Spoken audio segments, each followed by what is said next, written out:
Cabin 13 Productions.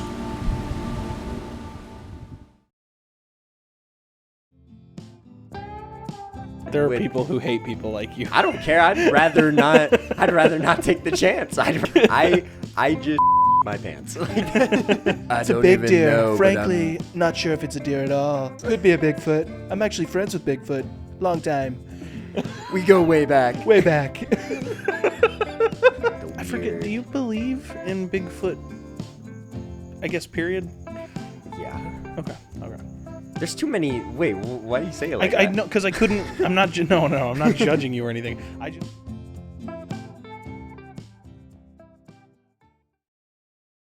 I'm such a loser, sweating God, I'm the worst.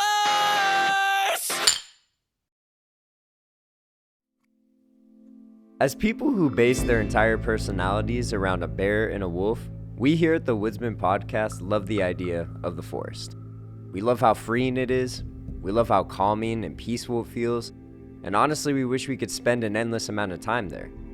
Sure, we know the dangers of the wilderness and all the animals that could potentially end our existence on God's green earth, but what happens when something unexplainable or even paranormal occurs when you're out there? There are so many accounts from the beginning of written language that have to do with mythical creatures, spirits, and things the human mind simply cannot explain taking place within the woods. So this begs the question, were they all just stories, or is there a little bit of truth behind them?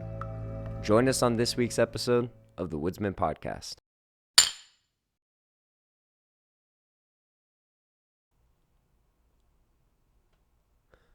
Welcome back to the Woodsmen Podcast. We're your hosts, Brent Murphy. And Joey Rucker. And man, it's been a week. A lot of stuff has happened. And you know what? I have to admit, it's been a much better week than last week. I don't know about you. Dude, yeah, I know. I actually was happy to come here. Yeah, same. Today. I was last week was a little bit of a struggle. Mm-hmm. I was like, I'm tired. I'm irritable. I'm hungry. Yeah. But, I got food in me before we sat down. Yeah, you actually ate before we came in and today. I don't think I'm going to be hangry this episode. Heck yeah. So it's going to be a great time. Well, we got some light housekeeping. We actually have some cool news to discuss. From officially, was it Wednesday or Thursday when we had checked our stats? I think it was around that time, yeah. I think it was like roughly around the end of the week. We have officially, guys, have listeners in some new states. We have some listeners in Panama City, Florida. We have Goodyear, Arizona. I think it's Goodyear. If that's not it, and it corrected my word, I'm so sorry. Whatever, Yeah, so Goodyear, Arizona. We have Mesa, Arizona, and we have Atlanta, Georgia. Dude, listening to the Woodsmen Podcast. Heck yeah, bro. Which is wild, because I'm just why would anybody care enough to listen to us from there? It's because we make quality content. You can't keep doing that to us. I know, I sell us short, but we're quality. We're quality. We are quality. We're definitely there now. We're definitely there now, man. We're cooking for season 2. We're by far the best podcast you can listen America's to. America's number Spotify, one podcast. Apple Podcasts, YouTube. Don't look it up though. Don't look up for the stats. We're the greatest. I think we're still 5-star rated on Spotify. We are 5-star rated out of our 6. I was gonna say, don't look at how many people have rated us. Don't look at the numbers, but 5 stars on Spotify. I mean, we tend to keep it. No one has cared to leave a review. They just have been giving us 5 stars. So if you do review us, please. Yeah. Let us know how we're doing. Yeah, but be nice, because you can rate us on Apple Podcasts too, right? Yeah, I think so. Also, for anyone who is listening on Apple Podcasts, I do not know why, but every single episode is showing up explicit, even though we are not an explicit podcast. So interesting. I don't know why. I've tried many times to change it. I think we're just stuck with every episode. I'm sure it's going to be just like when we figured out how to post to it, that it's going to be like a single button that we just don't know we're not pressing. Yeah. We'll hit it, and then all of the hard work that we thought we had to do was not hard. Yeah. It was not hard at all. Not like me. But not sorry, explicit chat. at all. Sorry, chat. It's okay. It's fine. Everything's fine. Don't forget Cabin 13 Productions, Yes, sir. still in Yes, full sir. swing. We got some things cooking. We've been saying that, but I actually have some things cooking for us. Yes. And hopefully within the next couple months, we will be an actual business. I'm hoping Which I'm that excited chat, for. at least for for both viewers and listeners, they likely saw and heard something Cabin 13 related at the beginning of this episode. But if you didn't, definitely next episode. Heck yeah. We don't know. It just really depends. I'm gonna do my best to get us some special Cabin 13 related like introduction type of little segment, just a little thing. It's gonna be sick. It's gonna be sick. I think it'll look good. We'll also be having spoiler alert. We'll also be having some merch coming up soon. We've been talking about it for a little bit. We decided, hey, For all of our loyal fans, give the loyal six fans that we have that have rated us give our moms what they some want. pins. Our moms and our family. Let's be honest. We're gonna give them what they want. And No, and you know what? Honestly, I've been learning that there actually are quite a few people that I know that are not family who have actually been listening. Literally, relatively for every episode. I find it very it's cool, but it's also weird because you think Nerve-wracking, man, right? I'm just talking to myself in a garage with my 3 homies. And to know that people that I really don't converse with all that much are hitting me up saying, hey, good episode. And I'm like, what? Yeah, I got a lot wow. of good words for our Father's Day episode the other day. Yeah, that was probably, I think, maybe the most commented on video. It was one of the too, biggest ones. I think our best podcast so far is still, the Woods podcast. Call to the Wild. Yeah. Call to the Wild. I mean, that was a banger episode. It was good. Yeah, we had a good time with that one. Well, we have that. Again, if you have any questions, comments, concerns, hate mail, fan mail, you can always email us at if you hate the way we look, let us know. We literally just got done roasting each other right before we started recording. So, but don't forget to send any of those in to our email at thewoodsmanpod@gmail.com.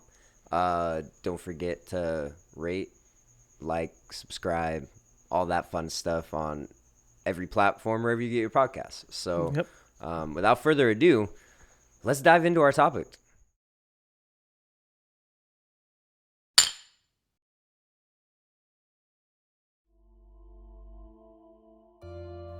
Mark Shackleman arrived at St. Coletta's School for the Exceptional Children just before midnight, with his trusty flashlight right by his side.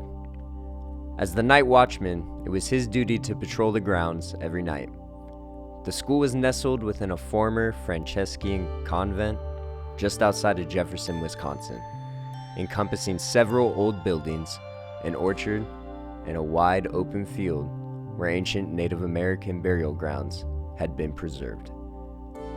The year was 1936, and Shackleman, a husband and father in his 30s, took on the uneventful job to simply support his family. In rural Jefferson, there wasn't much to worry about, aside from the occasional burglar or mischievous teenagers. However, on one fateful night, as Shackleman was crossing the fields, he noticed a shadow. Straining to make out the figure, he saw a hunched-over form on all fours, frantically digging into one of the Native American burial mounds. It looked like a large animal, perhaps a dog or a wolf, but it was far too massive for that.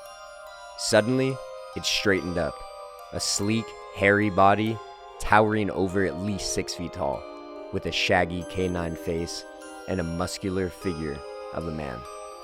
A bone-chilling growl rumbled from its throat, and a putrid stench filled the air. Alarmed, Shackleman took a step back, and the creature turned and vanished into the trees.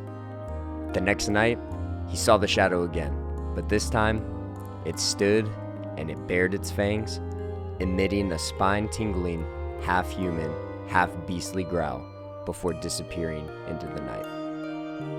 Little did Shackleman know, this marked the first reported sighting of the creature that would later become infamous and known as the Beast of Bray Road. Subsequent sightings of the creature became rampant in the 80s and 90s, particularly centered around Elkhorn. Over time, there were numerous reports of the beast attempting to invade homes, harming animals, and even chasing people. These sightings sparked a great curiosity and skepticism, leading Linda Godfrey to compile stories and interview witnesses, ultimately inspiring her to pen a book about the mysterious creature. Although sightings have waned since the 90s, occasional glimpses of the creature still occur. The authenticity of these claims continue to stir and debate speculation.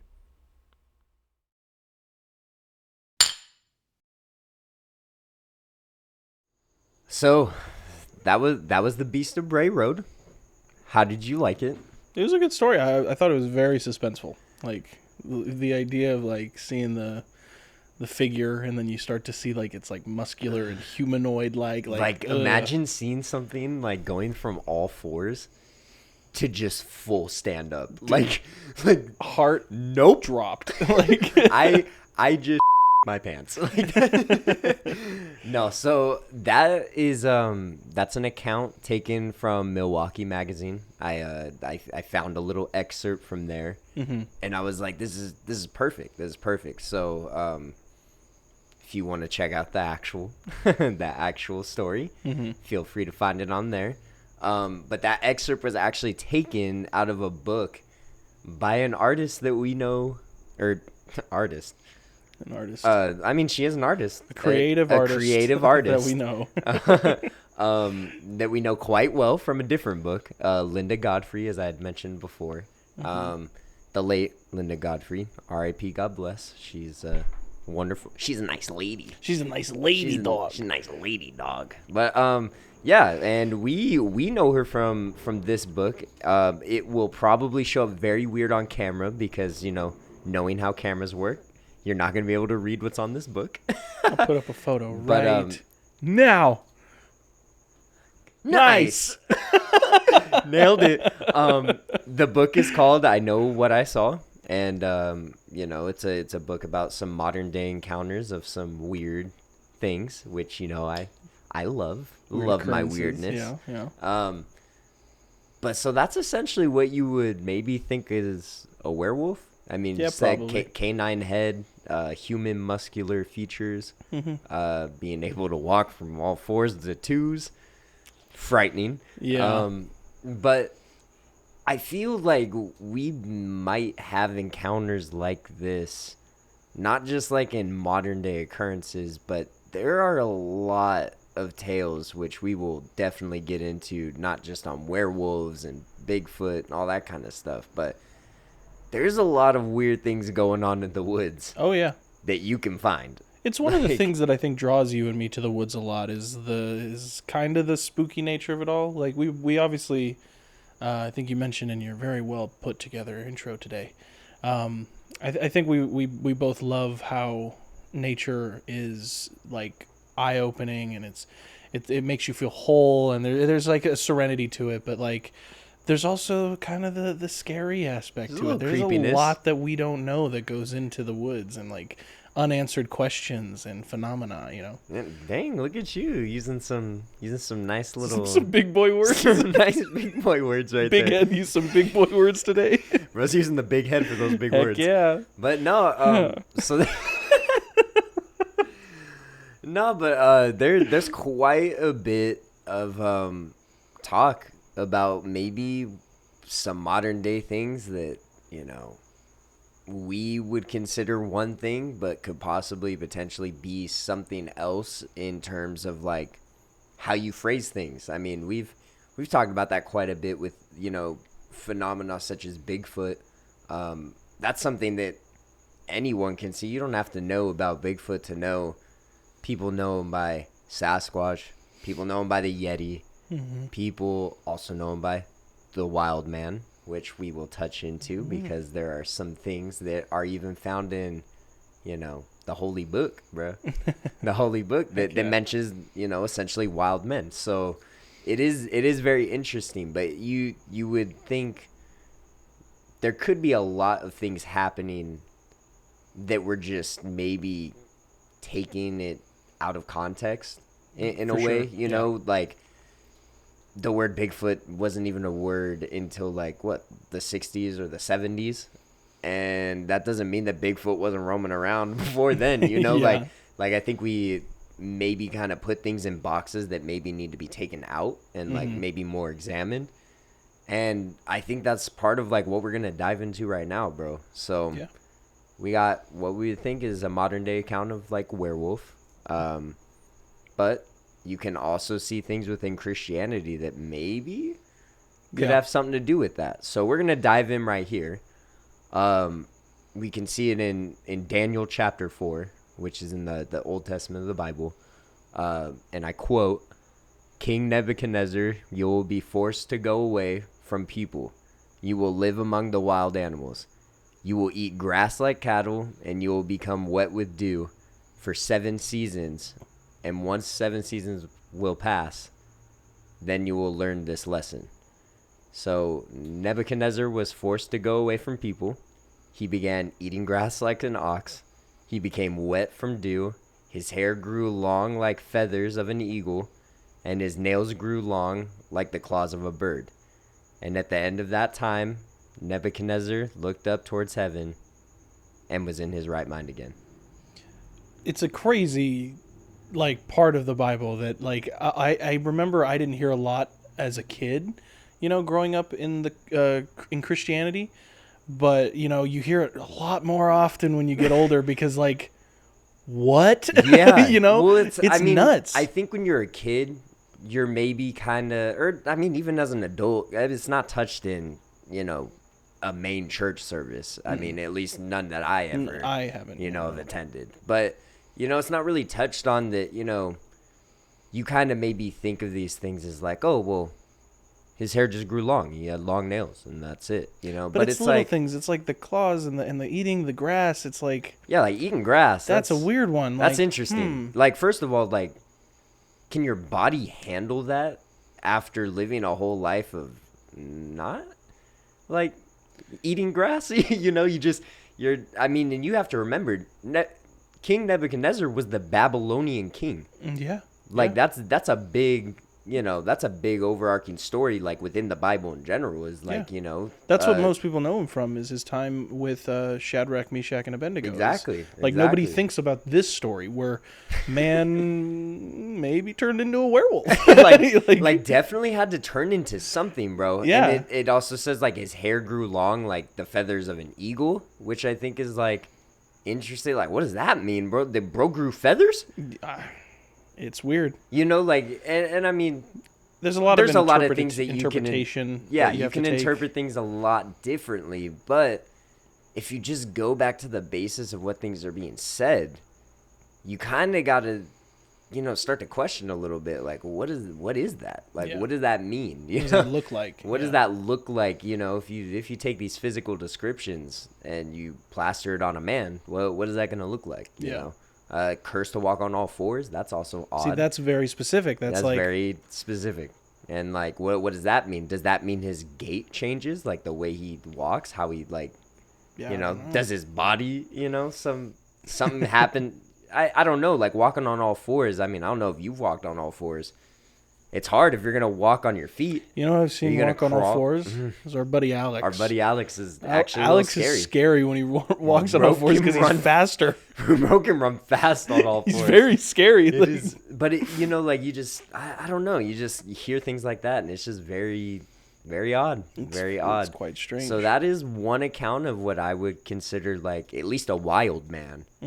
Maybe not, you know, werewolf, or maybe not anything like that, but it is something to like consider. It is interesting, and I mean, even staying like on the topic of the Bible and like weird things that, you know, I don't think we tend to question as well. And this is just right off the dome that I'm just thinking of right now, is like the mark of Cain, right? And you think about, like, I mean, if for anyone who doesn't know their Bible knowledge, if you're not Christian, like, I'm just gonna sum up, you know, you have Adam and Eve, the first humans, right? sure. And then, you know, they have Cain and Abel, and Cain was jealous of Abel. Cain killed Abel, and then God said, all right, you're gonna be cursed to roam the earth alone, all by your lonesome, all this kind of stuff. And if I'm not mistaken, I think it had something to do with like forever. I think he said like you're cursed to roam the earth forever. And then Cain essentially says like, well, surely all those people are gonna kill me out there. And I've always wondered, if they're the first humans, what people was he afraid of that were gonna kill him? It's a good point. You know, like, so that's interesting. And then you also think like God put a mark on him to distinguish him from everyone else. What does that mean? And where does that mark got to be on your body to where everyone just sees it? Or does it like physically change him? The Supernatural show has completely destroyed my brain, because I can only think of how they did it in that show, and how they put a physical mark, almost like a tattoo, or something like that. It was like kind of like a scar from like an iron cast type of thing. And like see that I always essentially would think like that's probably it, right? But then I think like it doesn't. If you're wearing long sleeves, no one's gonna see that. I mean, I'm just thinking on like practicalities. I mean, like if it's supposed to be a mark to something where it's like people are going to everyone. know that you're different, what is that? And cursed to walk the earth forever? Would that mean bro is essentially still walking the earth now? And like, what is that? Some people think. So it's interesting. It is a very interesting concept. But taking it out of Christianity, we're gonna step into, I think, one of the first the story of the Epic of Gilgamesh. It's like what, one of the earliest written like findings of something like of the sorts, like an epic or like an epic tale or something like that. The Epic of Gilgamesh is one of the big, like the oldest ones. Yeah, I think you're right about that. And so you have a character Enkidu, which is he basically was created by the god Anu. Again, I'm not really sure like what religion or anything like that Epic of Gilgamesh is taken out of, but if anyone knows the god Anu or something, feel free to drop it in the comment section or something, so we don't look dumb. But so yeah, you have the Epic of Gilgamesh. Enkidu is a wild man that was created by the god. After Gilgamesh defeats him, they just become like best friends. Like just homies. They just become homies, right? And like essentially a lot of the things that you kind of gloss over with Enkidu is not only was bro like super strong, because Gilgamesh was like big boy, like he was going wild, like he was essentially kind of what you would think of maybe like Hercules, just a normal guy that just has some crazy strength, all this kind of stuff. And the god specifically created Enkidu to fight Gilgamesh, essentially. And I think we kind of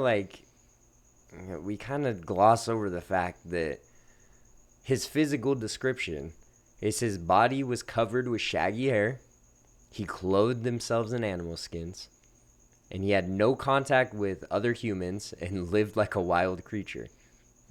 He was strong, he was fast. I actually didn't know this. He was intelligent, but he was more animal than human. So then, that brings me to the next question. It sounds kind of like modern day Bigfoot, right? Yeah, in a way. I mean, I don't often picture Bigfoot wearing animal skins, but yeah.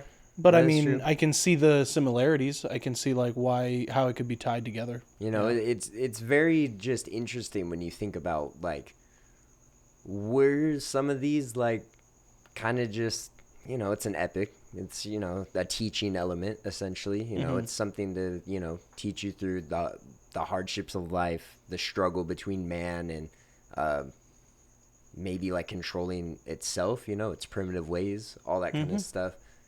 But like when you think of some of these, stories, like, it just seems like a little odd to me, when you think about the fact that some of these people were, I guess, maybe combining like the human and animal aspect, and it's like where does that come from? Like what like, is that really just like a teaching element, or is there like a little bit of truth like ingrained in that, you know? It's weird to think about some of these stories where people like are described kind of like both Gilgamesh and Nebuchadnezzar. They're described almost animalistic, and that's not a common way to describe someone, like in Nebuchadnezzar's case just being punished, or in Gilgamesh's case just like this strong, fighter, because like people wore animal skins, but like to be like covered in long hair and to like walk the ground like an animal, like that, that kind of thing. Those very specific details are what people leave, or what are the things that leave people so like, like, yeah, it's like, little okay, interesting. Yeah, so it's odd. And when because I'm someone who obviously loves this type of topic. I love like the weird. I forget, do you believe in Bigfoot, I guess, period? Yeah. Okay. There's too many. Wait, why do you say it like that? I know, because I couldn't. I'm not. No, I'm not judging you or anything. I just totally forgot whether or not you like fully believe in Bigfoot or not. Yeah. I mean, I don't know what it is, but I think there are like way too many accounts of like things like going throughout history. Yeah, I think we discussed it. I think we discussed, because I think I was on the side of like, I can't really for sure say that the Sasquatch is out there, but that there are definitely, it's not unbelievable to think that there's a large humanoid thing that we have not discovered. I mean, there's still so much in our planet that we have not discovered in so many cases. Yeah, and it's just weird. At least when you go on the Bigfoot topic, there are documented cases around the world, like worldwide.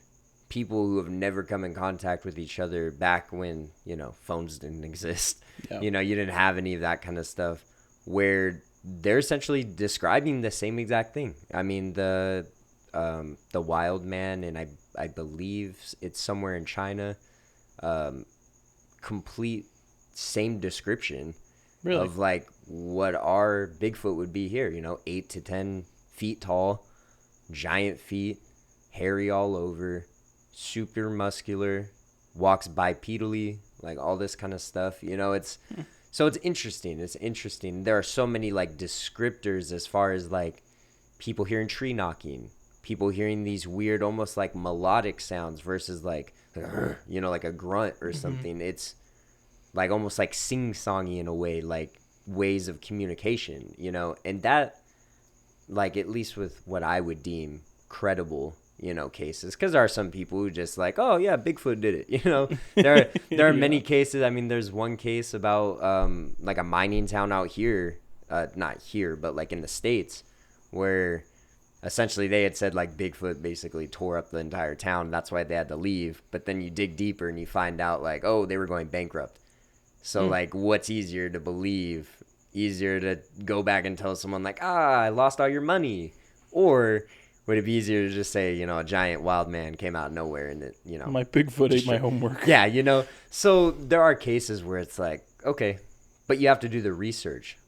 There's not a lot of, I guess, like, credible cases, but I think the credible ones should be discussed just as much as like the hoaxes or sure scapegoats, I get in that a way. So it's very interesting. I have some descriptors actually of Bigfoot even in Native American folklore, which I found like interesting as well, because I feel like you don't get too many I guess stories from like tribal people. I feel like it's more like things like what we'll talk about a little bit later, like skinwalkers, all that kind of stuff. You hear a lot. I know. You said it. I haven't heard this man say that. It's because literally in months. Maybe a year. Chat. We have our notes like up in front of us right now. I didn't even write it. It says SW. And he said it out loud. Well, here's my thing. I would not say it out loud, but for anyone who has no idea what we're talking about, they're going to get lost synonyms real like fast. Your something strollers, like sexy women, like SW, like I guess like it's not a synonym of a skin walker though. You said it. Got him, chat. If we don't show up on the next episode, Eric will be taking over and hosting. It'll be by himself. Yeah. He'll be Him and Tim the Cricket. commentary. So, you know, from now on, I'm just going to say SWs. Sure. I already said it, so, you know, whatever. But I'm going to try and limit the amount of times we say it. Because I am superstitious. I don't care, man. Like there are people who hate people like you. I don't care. I'd rather not take the chance. I don't know what's going to happen. I don't know if it's real, but I'm not trying to die. Yeah. So, it's fine. I mean, you can take necessary precautions. I'm one of the dumb people who literally will hold their breath when they're going through a tunnel. Yes, you have no room to talk. You have no room to talk. At least mine's scary, okay? Like, at least mine's not going under a bridge. So, Okay. So going into Bigfoot descriptions of Native American folklore. So normally I'm pretty good about citing my sources. For this one, I did not, but I'm going to say I get a lot of my sources off of Wikipedia. So if you look up Bigfoot Native American folklore, you can find a lot of stuff under the sources. But so I have right here that various tribes describe Bigfoot as an enigma shrouded in power and magic. So Bigfoot is actually more of like kind of maybe more of a spiritual creature rather than a physical one. So at times he's perceived as violent and crude. That's actually interesting because I didn't know that. Really? You haven't heard about spiritual Bigfoot? Mm-mm. Yeah, dude. No, There's interdimensional Bigfoot. There's You had me on spiritual a little bit. I was like, that's kind of interesting. UFO but interdimensional. Yeah, interdimensional Bigfoot. Yeah. UFO Bigfoot. Yeah, there's a lot. Just flying saucer and out comes. So I will say, because again, I am into all this kind of stuff. So, I mean, it sounds weird when you say it, but you have to. Interdimensional Bigfoot ties in with missing 411 cases. So you might not want to, judge too hard about, Listen, dog, about that. You have convinced me of quite a lot of things since we've started this podcast. Supernatural beings, shadow people. Which we'll get into. But I don't know if you're going to be able to get me onto this interdimensional. That's fine. I don't think intergalactic. Intergalactic big. He's essentially Wookiees. They come from. Dog, that one was good. Thanks, we might man. get copyrighted for that one. I just wish so I Bigfoot comes from Kashyyyk. We have all established this. No, so this episode's I'm off not gonna. the rails. I'm not going to be able to convince you of interdimensional Bigfoot on this episode, but I will give you some literature and some documentaries if you would like tell me about it. Tell me hear more. Tell me about Spacefoot. Spacefoot. Well, we're going to go back into the Native American folklore first. Sometimes he's perceived as violent, crude. In other instances, he's actually a helpful partner among tribes. So could be, a helpful guy, a nice guy. He could be a nice guy. It's getting worse, man, because now I'm just imagining a Native American group hanging out sitting with there Bigfoot. like collecting water, and then like Chewbacca shows up to help lift the basket. He's like, don't worry, guys. Sorry, I'll take this seriously now. Yeah, Continue. please do, bro. Tell me some more about this. I'm sorry. So general descriptions range from a hairy beast with gray, white, black, brown, or red hair, which also ties in with, you think of the Yeti. Mm-hmm. It's pretty much essentially Bigfoot with white hair. That's, dwells in snowy places, I guess. So you got different types. Bro got different hairstyles, I guess. 7 to 10 feet. Could you imagine, like, running into that? I get scared when I see a 7-foot tall person. I'm just like 10 feet, bro. 10 feet's insane. And you're not like wobbling around on skinny little legs. Like that's like a whole like. Because I'm not gonna lie, like people who got like what gigantopithecus or something like that. Isn't that like the disease where they're like really tall or something? Wow, if it is, that's a terrible name for it. If it is, I'm just surprised that I remembered it. It sounds like a spell a witch made to make someone giant. Gigantopithecus. That's rough. I'm sorry for all the people out there. And who it's have not even, Gigantopithecus. and it's not even a cool tall. Like you got to sit there and like Nah, walk it's around like the the one where crutches, you're, like, dude. You leaning can't by the even. top half. Yeah, you can't even do anything being that tall. Well, So imagine like running into something like that in the middle of the wilderness, just like 10 feet tall, big, jacked. honestly don't know what I would do. Because bro also like ranges weight wise from like 300 to 600 pounds. Ooh. Like 10 So feet this tall. thing's like as big as a bear. This thing is Like, big, as dude. thick. Like thick. That's a thick boy. Dang. That is a thick boy. Like, because, I mean, think about Isaac. Isaac is what, like 6'6"? No, you're the one that's making it. That's rude. I was actually going to make a real I'm point. thinking because if we're talking about, space Bigfoots. That's what I would assume. And winter Christmas foots.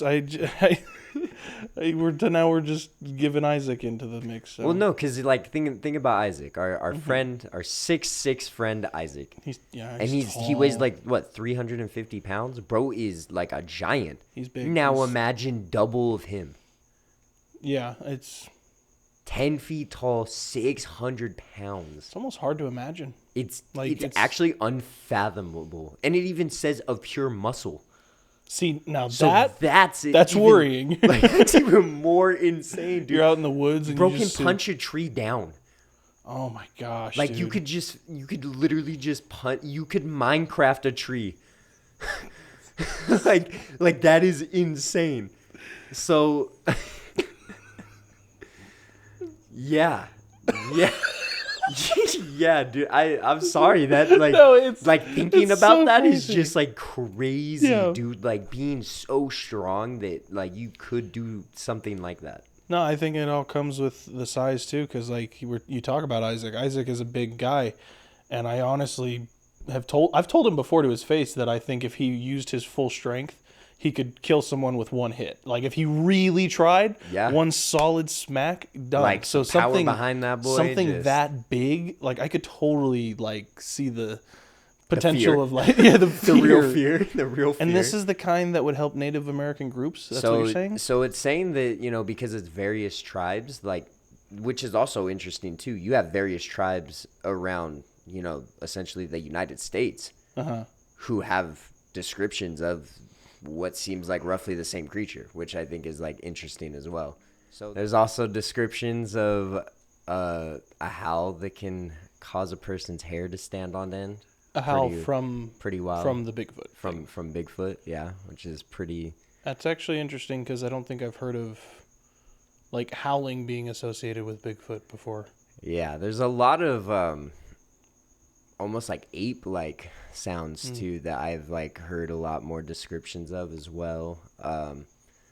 And like I was talking about, a lot of like melodic type of communication type thing, almost like sing-songy in a way, which Yeah. is like odd,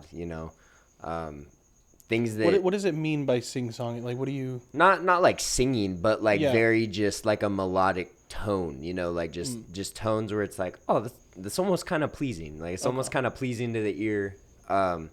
Some of the actual accounts that I've personally like heard, there are a lot of like what people think are Bigfoot calls and stuff that have been like recorded that you can physically actually like hear.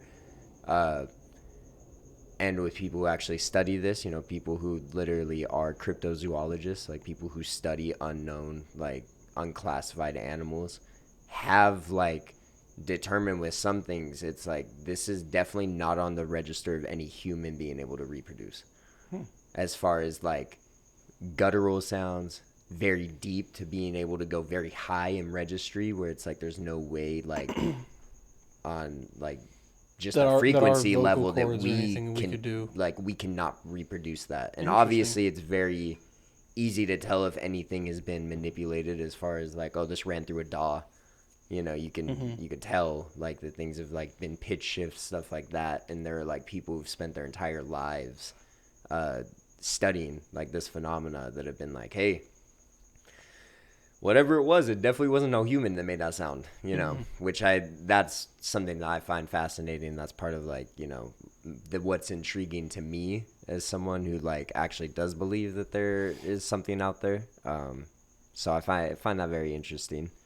So on top of that, along with the Native American descriptions and in folklore, you got the SW. The SW. You got the SW. As we mentioned. Which means what again? Yeah. Crazy. You're not gonna get me on that one. I said it once. So people knew what it was, and that's all I'm. You can't fool me twice. Can't fool me twice, buddy. So yeah. With those, there are so many stories. Not just like Native American stories. You got people who obviously classify a lot of things as like, oh, it was that. You know, obviously we don't know, but there are a lot of like interesting things where it's like, this happened to be on grounds that possibly were cursed by Native Americans before one died in battle. And then you just happen to have all this weird documented stuff happening. Maybe not actual documented proof of those or like anything else, but you have like, I'm going to say it again, but you have like places like Skinwalker Ranch in Utah. And, you know, there are things going on, which, again, with interdimensional Bigfoot and all that stuff, I know you're not a fan, but there's UFO sightings over the ranch. There are weird orbs that float around in the ranch. There are claims of, like, people seeing literal, like, type portal stuff open on the ranch. There have been cases of SWs on the ranch. It's been owned by multiple people. It's been owned by Bigelow Airspace. They like bro privately bought the ranch and then sold it to someone else because bro could not figure out what was happening on that ranch. Oh, interesting. There are there's currently a show out right now that is about Skinwalker Ranch, and there are astrophysicists that are there on hand that do not believe in any of this stuff, that are literally seeing things appear in the sky when they're trying to do tests at the ranch involving shooting up mini rockets to try and get, you know, like all these graphs and all these data and things that they've checked, rechecked again, and then as soon as they go to run a test, none of it works. You know, very just strange phenomena happening in that area. But when you go into the native folklore about the area, there's a big old battle that happened between two tribes there, and tribe basically beat down on the other tribe. Unfortunately, did a lot of like really shady stuff, and the land was essentially cursed by that tribe. And so when you take into account stuff like that, it's like, well, there's obviously something happening. There's obviously something happening at this ranch for like to go through multiple owners, and like some being billionaires, some being, you know, astrophysicists, people who want to go to space, you know, like you got all of these like really odd funded, you know, people who are then selling the ranch because they can't hang. Yeah. You know, there are people who've had to been rushed off to the hospital from things like at the ranch where they get physically sick, like the, you know, like crazy stuff. I mean, someone almost died on the, you know, series that's happening currently. One of the guys who has been like essentially a caretaker of the land. It is beyond. I think it's Riot. Actually, it's something Skinwalker Ranch. I have it on my phone. If you want to, no, for sure, talk right here, I can definitely look it up for sure. No, it's a very interesting, and obviously the SWs are kind of scary. And I remember we've seen a lot of like, you and I have talked about them for a long time, and I think that they are definitely quite something to, I don't know, because again, it does depend with all these things whether or not you believe in it and whether or not you know, have superstitious thoughts, even though that term can sound negative. I don't think it has to necessarily be a negative term, but I think that it is interesting. I think there's, just like, honestly, Bigfoot, I make fun, but with Bigfoot, there are so many accounts. The SWs, there are so many accounts, and it's the same with aliens just as much as it is with supernatural stuff, that it's like you can't have all these accounts without something being there. You know? Yeah, And for sure. I mean, I think part of the thing that I think frustrates me a lot is that there are people who will simply dismiss the fact of anything weird and tangible evidence of things that are weird happening simply because it goes against what they believe in. Mm-hmm. And there is no, like, yeah, I don't okay, think that's fair. be a scientist, like, conduct experiments, try and learn, like, instead of like dismissing everybody who has an opinion about something. Like, how about you listen, you know, because that's where you're gonna get answers. You know, one of the greatest quotes I've ever heard is, it only takes one being real.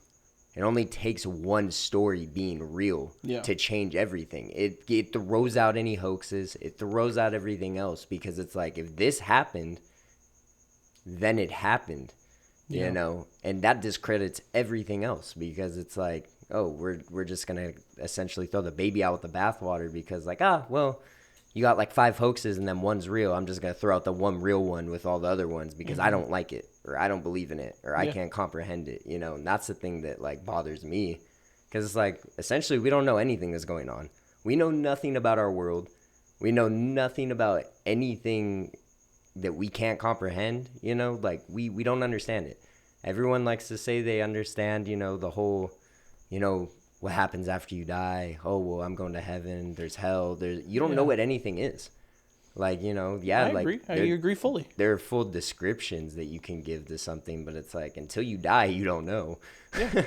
You know, so I think it's, you know, yeah, you should be a healthy skeptic. I think everyone should be a healthy skeptic with everything they do, but, you know, to essentially just throw out everything because it's too A healthy much skeptic to handle. is not someone who just disbelieves for subjective purposes. Yeah, That's not what a skeptic is. A skeptic is show me the someone evidence, who you know? Like, can't credit what you say, so they decide to look into it and find why they wouldn't believe it, or why. Because there's a skeptic and then there's a debunker. Yeah, You know, skeptics are, you know, they're people who are hard up for proof. You know, it's like, hey, I want some evidence of like what's happening. Yeah, and I almost know? believe that a skeptic wants to believe what you're saying, but Yeah. just kind of can't because of stuff they have found on their own, which is fine. That's fair. Yeah, But and that's again, it's different than a debunker. Yeah, debunkers like will go out of their way to like either make fun or like to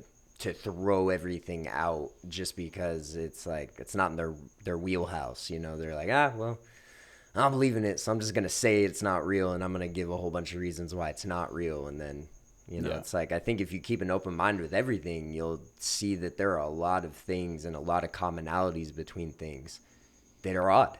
You know, there are odd things going on in this world that we can't explain, and that's all part of it, bro. I mean, we've talked about it plenty of times with, you know, religion and how, you know, maybe we're kind of just lumping some things into one category as far as, you know, like, at least with us, with Christianity, you got angels, you got demons, right? You know, just because you believe in angels and demons doesn't mean everything that's happening is happening because of, oh, it's demonic presence. Oh, well, it's this or it's that. It's like, dude, there could be something completely different that you have no comprehension of understanding, you know. But I think we give it too much credit, you know. I think we credit things too much when it comes to that kind of stuff. But I did find the name of that docu-series that's going down. It's called The Secrets of Skinwalker Ranch. So Gotcha. highly recommend. If anyone wants like not a like fringe, you know, like a fringy approach, these are smart people. What is it on? It's on Hulu. It's on Hulu. So Nice. like, if anyone wants to take a look, it's coming from literally the main guy who's there right now. Bro doesn't believe in any of this stuff. Bro's straight scientist, astrophysicist. Like, I will only believe what I have proof of. And I'm on season 3 right now. And bro's been like, I can't deny the stuff I've seen is stuff that I've never seen before in my life. Interesting. You know, so Cool. It's interesting. It is a very interesting show for anyone who's kind of like in the middle on whether or not to believe in some of the weird, outlandish stuff going on. Mm-hmm. These people are getting real proof. Like, they're getting documented proof, So it's interesting. Awesome. So some of the stuff going back to the SWs, just with like a little description for some people who have never heard of those. It's basically in Native American folklore, someone who has a lust for power wants, say like maybe like dark power to, not maybe do the greatest of things. And they're pretty much willing to do anything for it. And you can kind of turn into essentially an SW in a variety of different ways, either with like through dark ritual or possibly killing a family member or someone of the tribe. So it's all about intent. There's a lot that has to do with intent. Like, because accidents happen, things happen, if like you accidentally, well, I mean, we even see it in Bible stories such as like with Moses, bro saw someone getting beat, and hit bro and bro died, stuff like that, things happen, so but it's all about intent. I don't think if like someone accidentally dies by your hand, it's like, oh no, I'm changing, and then you change into some crazy thing. I think it's all about the intent on like what you want and what you're willing to do for it, which even if like what SWs are, like what they're described as is something crazy, it could be maybe just an allegorical story as well for like, what people can do to others, when it comes to things they want. Which either way, if it's not real, it's still pretty scary to know that people are willing to do whatever they want, in order to obtain power, which I think is interesting.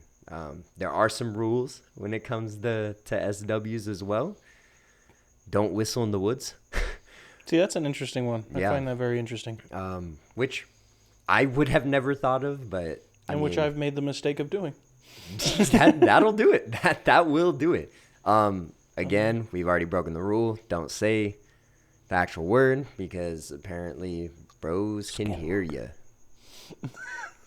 I mean, Joey's playing with we're at Eric's studio, so like, I mean, they'll probably come over here. They'll probably That's true. Be walking around like, hey, where's lunch? Where's lunch? So don't let whatever is out there notice you noticing it. That's a big one, but I feel like that's kind of like anything scary in the woods. I think I've mentioned in previous episodes that's like one of my biggest fears is being out with something that you can't explain, and then like you realize it sees you, and like that realization, and then you realize that it realizes that you're looking at it, like, and then that's where it's like that feeling. It's like, kill me now because I'm not living through it. Like I'm out. So yeah, that's like my little, I guess, werewolf and Bigfoot little segment right there. I liked it. There's a lot more you can go in. Like I said, there are so many different routes you can take with Bigfoot, especially. But fun fact with werewolves, the term actually came from Europe, and it actually came over with people essentially coming to the New World and everything. Oh, nice. So fun fact. So if you ever hear anything about werewolves, there is like a date to where you can like sort of pinpoint that down, at least in the Americas, because it was not an actual term used by anyone until people started coming over here. Interesting. Yeah, that's my little fun fact of the day. I liked it, dude. I liked it. That was a fun topic. Welcome back to another segment of the Bear Facts with your host, Joey Rucker. And today, I know I mentioned in the last segment, if you watched last week's episode of the Woodsmen Podcast, that we don't always cover just people dying. It's because that happens all the time. But this is quite a big deal, and I think it's very much worth the talk. So I'm here to deliver the facts, and that's what I'm going to do. Today, we are talking about Matthew Perry and the case of his overdose that took place, I believe, last October or November of 2023. If you have heard of this case, obviously Matthew Perry, a big actor from the Friends show, well beloved in the community, and everybody knows his name. And it was believed that he had an overdose on ketamine, a drug that he had been taking for his mental health and his depression. and addiction at the time. And basically, it has come to our concerns and the general public that there may have actually been some foul play when it came to this issue. He had been taking regular ketamine infusions for these mental health struggles and his addictions, and he actually had his final ketamine appointment set for the week prior to the day he actually had his overdose, which is strange when you think about it, because he shouldn't have had really any ketamine in his system because he had been already taken his final dosage. So police have started looking into the connection of who gave him this final dosage. Recently, there have been 5 people that actually got charged in connection to the Perry ketamine death. And there were 2 medical doctors in this group of 5 people, and they were one of the biggest reasons that this whole investigation has gotten so big. They were handling his ketamine doses for him, and they were actually charging him $55,000 in cash for every infusion. A text chain was actually found, which is the big deal and one of the biggest outliers in why this is so suspicious, that was found through the investigation in regards to the 2 doctors and their communication with each other in this case. And one of the texts that basically stood out was from one doctor saying, "I wonder how much this moron will pay," and the other doctor replying to it saying, "Let's find out." It's honestly disgusting, and it's really hard to believe. The doctors then trained the third party in the 5 people, which was Perry's personal live-in assistant, and they basically taught him, it was a him, taught him to give the dosages to Matthew Perry. Now, the reason this is all kinds of wrong is because you don't have your live-in assistant supply you or even dose you and inject into your system a very obviously lethal drug that is only used and is still in its infancy, from what I understand, for usage of mental health problems and addiction. So this person came out and actually told the public that he got the ketamine from a drug supplier known as the 4th party involved, who goes by the name the Ketamine Queen. I don't have the real name on me, but I think it's obviously ridiculous that this whole thing has been going down. And the Ketamine Queen has this whole underground operation where they have actually been supplying lethal doses of ketamine, not only to people like Matthew Perry, but also many other people under the radar. And so the live-in assistant received a monumentous amount of ketamine, who then they basically gave it to Matthew Perry on multiple instances, not only the night that he passed away, but also in many other moments. And the fateful amount of ketamine that the assistant received was given to, obviously, like I said, to Perry on the day he died. But the reason that's important is because this live-in assistant has actually come forward and pled guilty to in giving him these lethal doses. So it's sort of an ongoing case, and it's honestly very heartbreaking to hear that this is how this actually may have gone down, because a lot of people thought that maybe his mental health struggles really just were too much for him to handle, and that he passed away in a way that in a battle he couldn't fight. But it seems that there actually may have been foul play and ill intent, which is just disgusting. And I hope that everyone in this group of people who may have been the cause of Matthew Perry's death get the justice that they deserve. But that's my subjective point of view. You can make your own. I'm just here to deliver the bare facts. So thank you all for joining me on this segment of the Bare Facts, and let's get back to our regularly scheduled program.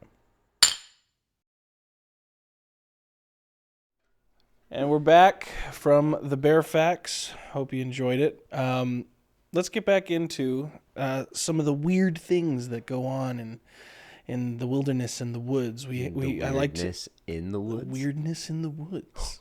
He said the thing. He said the name of the subject. No, but we talked about some of the occurrences in regards to the werewolves and Bigfoot. I kind of have. Well, I'm going to be honest, chat. I didn't come up with what I was supposed to talk about, but I did all the research for it. So I'm going to basically be going into just a couple like interesting accounts of like strange occurrences in the forest, strange types of things you can find in the woods and stuff like that. And I think one of the biggest and most notorious forests in the world is the suicide forest in Japan. I was going to make a joke about Logan Paul, but I think I'd rather not. So we're just going to stay off that. We already know bro's a bad person for what he did. I think he's been doing better. I think he's been doing okay with his, like... I don't like the Paul brothers whatsoever. Nothing, really. Nothing at all. Not at all. I'm not a huge fan, but I just think he's better as a person than when he was then. Well, yeah, I mean, I think you grow That's up. all. I think you grow up, and That's what I'm saying, and yeah. especially grow up after the After backlash that, you face yeah. after that. So, I mean, But we're not here to talk about what he did and what happened. That was years ago. I'm not giving no pats on the back for growing up, but I think pop off king. I think there's, well, okay, if we're going into it a little bit, I think there is something respectful about growing up and getting better, because I know I've made mistakes in my life that Yeah, I've made mistakes. I'm not expect anyone to give me pats on the back for growing from them. You just grow up. Not pats on the backs, but I think I can respect that change has happened. No, I mean, I can that's respect kinda what it that. is. Yeah, he's changed, but like, I don't think, It's not like I'm giving him a reward. He shouldn't get a trophy Yeah, for yeah, not filming that. But anyway, so the suicide forest is a notorious forest that is called, the forest itself is called Aokigahara, I believe. It's in the north. Solid attempt. It's my best I can do. It's northwest of Mount Fuji, and Which is on my arm. Heck yeah. That's right. The chat probably can't even see it, but like, heck yeah, crazy. It's actually also known as the Sea of Trees because of how dense the foliage is. That in itself, it sounds terrifying. Yeah, it's pretty wild. Like I've seen a lot of photos while I was like looking it up. It's a dense forest. It really is like just You do not want to get lost in tree. there. Yeah. You do not want to get lost. I'm pretty sure they like tell people they're not even allowed to enter because not only of like the high suicide rate that goes on that I'm going to get into, but also just because it is so easy to get lost and never find your way out. How do you expect people to find you? Like Yeah. they went where? One of the And then things you're I saw in an article was saying that one of the reasons people get so worried when they're out there is because there is little to no way to call for help. That was a fact I read. I was just like, wow. And like, you have to think, when the forest is that dense, are you even able to see the sun to try and figure out, like... It depends. There's certain you're areas facing where you west could for sure, or- but like if you're trying to tell direction, That's no, what I mean. no. If it's that dense, like, that is scary, bro. That is so scary. It's a really eerie site, and it's a lot to do because it actually has the, and I thought, honestly, not knowing a lot about it, I thought it had the highest, but it's actually the second highest suicide rate in the world. Just second to the Golden Gate Bridge in San Francisco. We really? Yeah, apparently San Francisco has the highest suicide rate in the world because of people jumping from the Golden Gate, which is like a crazy fact I didn't know. It's really saddening because honestly, like, how many people witnessed that? That, because that's crazy. Family, because I children. mean, you got to think, like, if you're going to the suicide forest, respectfully, like, no one's gonna find you. No one's gonna see it. Yeah. No one's gonna know what happens. Like with the Golden Gate Bridge, I mean, people drive that every single day. Like, and that is heavily trafficked. There's never not a car on that bridge. So it's like, dude, that's it's wow. unfathomable how crazy that statistic is. And going into the statistics, actually, it's believed that there are about 30 to 100 suicides that take place in the forest every year, which is wild, but is also somewhat interesting because of some Japanese beliefs. There are some beliefs in an entity called the Yurei, I believe, or the Yuri, which is a mythological Japanese ghost. It roams the devastating woods, and often it is believed that they are filled with vengeful or angry spirits. A lot of people believe in this ghost entity that like kind of encompasses the suicide forest itself. And I think, going into some of the weirdness of the woods. Oh, he said it again. The weirdness in the woods. I think it's interesting to kind of take into account that a lot of people actually believe in this spirit that actually roams that area. A lot of strange occurrences also happen, like GPSs and smartphones not working, but also compasses breaking, which is not unheard of. But if you're just like out there and you have a perfectly fine compass and it just like breaks, and you're like, what happened? That is very interesting. I mean, there's not a lot of places I feel like you could go in the world that could set your magnetic ruin it. Yeah, like that's interesting. Okay. And I don't have too much because I have a lot of like kind of specific you got things a lot, I want to talk about. But it's also worth noting that to this day there are annual searches that are made in the forest itself that have been going on literally since 1970. Every year, searching for people who have sadly lost their lives. Because, like I said, 30 to 100 bodies a year are found. Of people who take their lives in there. And I obviously if they're found, if they're found, exactly, found, like in such a dense forest, like that's crazy. And suicide is such a it's a harsh topic to talk about. And obviously, if you're hurting, please find help. Us at the Woodsmen, we love you and we want to give you a hug, but a hug will not help you as much as therapy will. And or the suicide hotline. And the suicide those are hotline, trained. exactly. Those are trained professionals to. It's hard to stuff. think about, and I understand. It's a weird sentence, but hear me out. I can understand why people would go there to take their lives, because it's like you said, it's a getaway. It's a way to like almost hide yourself, a way to like not have to deal with people seeing you afterwards. It's really sad. It's really sad. It must be so hard for families to get closure when you hear from people like, oh, like the last known location of like, say, your son or your daughter, your husband or wife was entering in this forest that's like known for that. And like, you obviously have that sickening feeling because you would know like there's no other reason why they would do that. Yeah.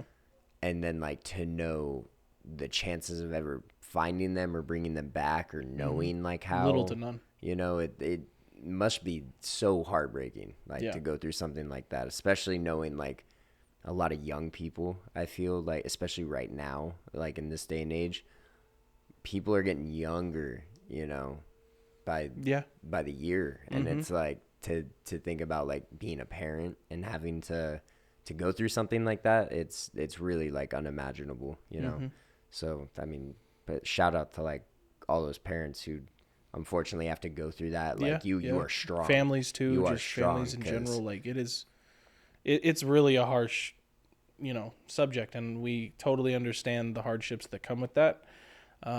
So to those who have passed away, unfortunately, in the suicide forest of Japan, our hearts go out to you and your families. Yeah. I hope you found peace. You know? Like same.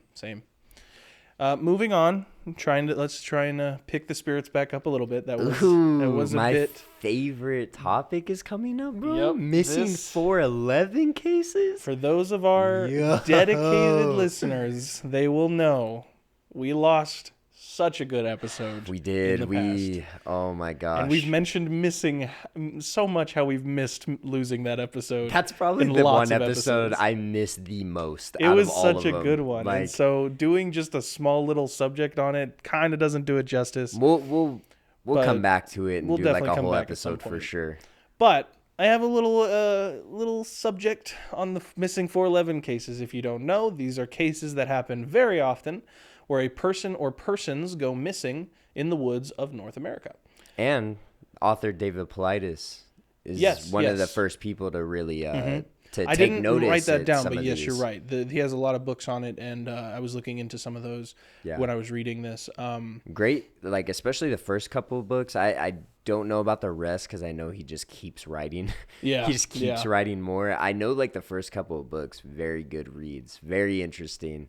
I would love to read some of them at some point. Yeah, I think it'd be good. One of something interesting about those books.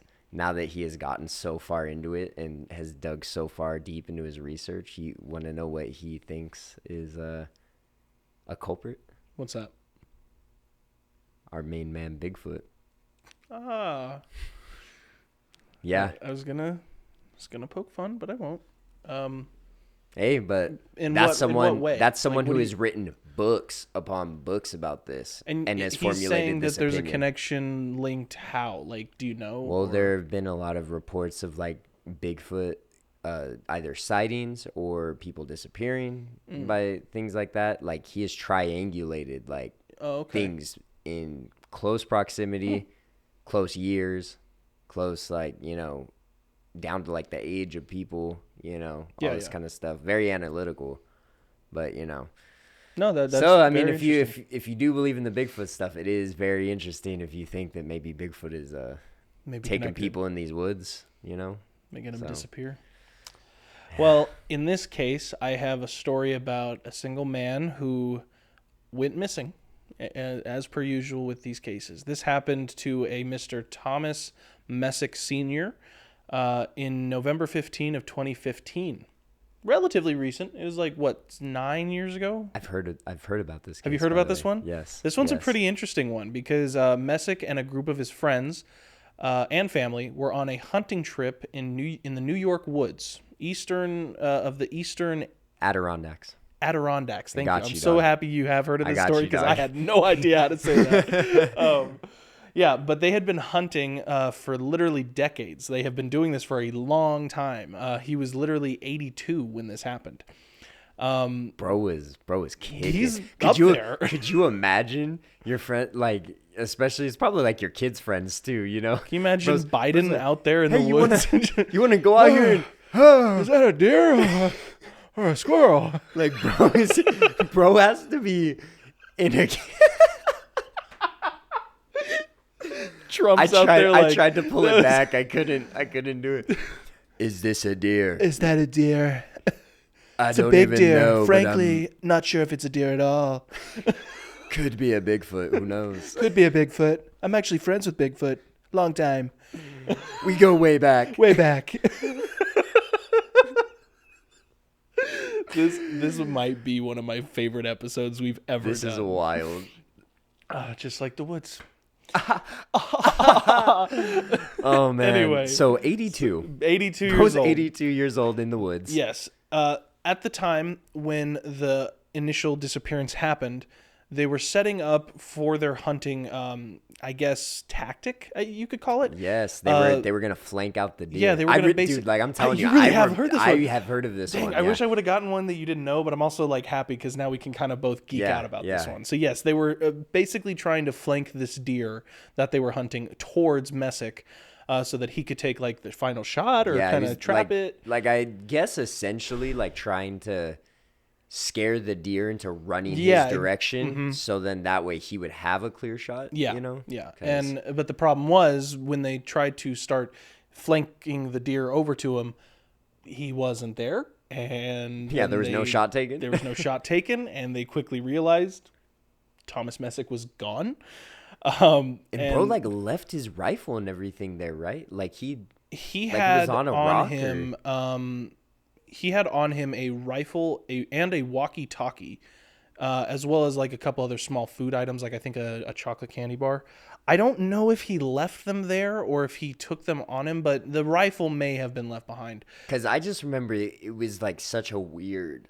It like was what? Like why would you? A lot about his disappearance is strange because again, it's not like he hasn't done this before. He was a done this well-trained his whole life. outdoorsman. Yeah. Whole life. I mean, you wouldn't be out hunting deer at 82 if you hadn't been doing this your whole life and knew what you were doing. You have to Like, be confident. And dude, He has no eye. Did I mention that? He has Bro a has missing no eye eye. too. So this guy is a confident MFer, dude. He's like literally out here. Bro's got the shot, dude. Yeah. He's got the aim. If he's to the aim one that with they're one eye. calling to take the final shot at the flank and he only has one eye, then you know everybody trusts him to do it right. Yeah, I would not mess with that fool. Exactly, dude. 82 years old, you could take my wallet. I don't care, bro. Take it. And there was basically soon after, there was a widespread search that went on and is actually still active to this day.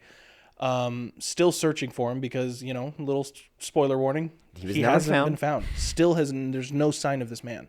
At the time there was like 300 people over like a 29-acre radius searching, so wild. which is nuts. Like, and not a single trace either. Like, crazy. No footsteps. Nothing, No, yeah. oh And the my theory gosh, was that's wild. the theory was based on the group was that he had some previous heart problems. He had I don't know if he had a heart attack, but he had heart issues, and so they thought that maybe he had like a flare up and he had to maybe like walk leave back his to the position. truck or something Yeah, something like like that, that. but- Maybe go get help. But obviously no one found him, so it was strange that there was no sign of him. The only other thing I have of this, because again, like I said, unfortunately, Thomas Messick has not been found. I know the article I read had a phone number for if anyone knows anything about him. I will find that and I will put it on the screen. So if by any chance some of our few listeners of the Woodsmen Podcast know anything about the Thomas Messick case, you can call this number that's on screen now. And if you're listening to the podcast and Oh, can't yes, see the I will- screen, we will put it in I'll put the an audio description. Yeah, it'll be in the description of the we'll- episode. We'll put it in the description. Thank you. That's a good Yeah. point. I didn't think about that. Yeah. The only other note, though, that I did have for this story was that one of the members, this is where kind of the weirdness of the woods comes in, other than just his strange disappearance, was that there was a specific part where one of the members of the group stated that they did hear strange noises in the woods that day. So, are you looking? Don't tell me that look is Bigfoot? It was, wasn't it? I mean, if they're all experienced and seasoned hunters, for them to say that it was a strange noise, I mean, I've gone further. Yeah, I guess you said the. I've what was gone it, the further into it. Melatonin, melancholic, melodic. melodic. Thank you.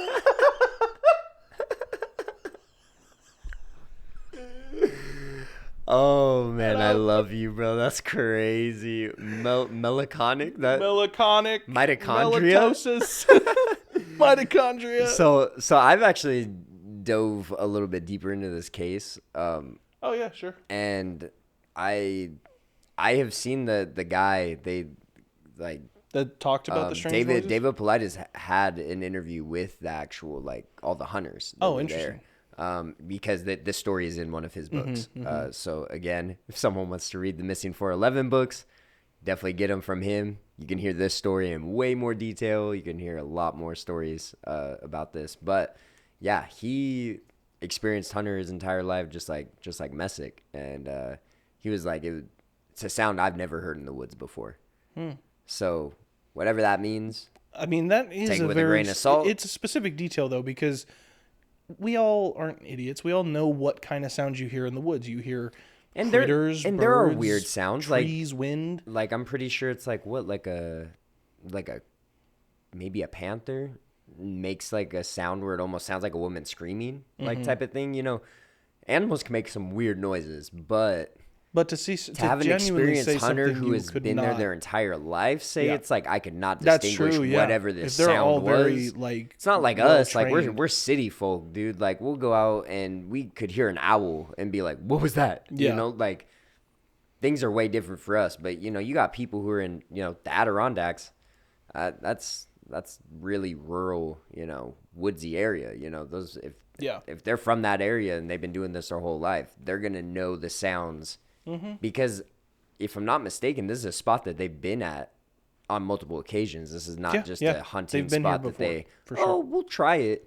These people know the area. They've been around the area. They know the sounds. They know what lives around there. So you do got to take those into account when you're hearing stories like this. Not saying it's Bigfoot, but could be something else. That you just don't know. It could. So, And we're actually going to get into some other types of things you could potentially run into the forest. Now, yes. I'm going to just say it. like I said, I didn't choose these, but I looked them up. And when I found some information on these next few things, the skeptic or debunker in me was a little like, I don't know. No, but some of them, some of them are for just sure. weird. Like, yeah. But as doing a bit more research, I could also understand, like you said, and like we've talked about a lot, that, everything stems from something, and it's not unfathomable to believe in these things. Yeah. But first thing I'm going to talk about, I don't know how to pronounce it, and I don't want to do it wrong. Okay. So the next thing on this list is the duendes. The duendes. Okay. That's kind of what I thought. It's a Latin American, Yeah. like folklore type of thing. Very commonplace in Mexico, and I know this as my my girlfriend and her family. They've talked about it, like having experiences. They heavily believe in it. And it's basically, I mean, I would essentially say it's like like a gnome. Kinda. They're like, known as like old men on the mound. That's like another name for them. They're similar to like dwarves in their nature. Yeah, dwarves. Yeah, and they're often seen as very short old men who wear hats. Is the so description literally like a garden gnome. Yeah, like kinda like typically looking like a garden gnome. Yeah. Apparently, they only show themselves to like few people, and oftentimes they are very playful and friendly. And a lot of times, from what I gather, they more like to disclose themselves to children. And I think I read somewhere lately, or I mean like later, that when it says that, it almost means it literally like an adult who they don't want them to see themselves, they'll literally be like almost invisible to. Like you won't be able to like visually take it in, but they can reveal themselves to like people who are younger and have like a more imaginative spirit. And that's so odd because you see that commonality between so many different things. I mean, you have it with like little kids playing with their imaginary friend, but then like weird ghost stuff is happening around their house, or like weird poltergeist stuff is happening, and they can see them fine. You can't see nothing, but you're seeing effects of things happening around you, which you find very odd. Yeah. I mean, even take it biblically. Jesus says, like if you come with a childlike mind, that's like, you should have the mindset of a child, like taking everything in, like instead of all these, the world honestly like really bogs you down with disbelief. When you're a kid, you're told you can literally do anything, and then you grow up and then people just tell you, yeah, it was a lie. And then I think that's essentially why adults kind of don't believe in a lot. But like kids are open to everything, and it's like how much is just their imagination when it's stuff that is very common among, like with duendes stories and everything, like you have a lot of people who talk about it, and they bring it up, and it's like, you got to kind of ask yourself, like, is that, really just, their imagination, or is it something else, so. No, and it's funny because, like, there's also, like, something, I guess some things to do with their lore is also, like, in practical encounters in a way.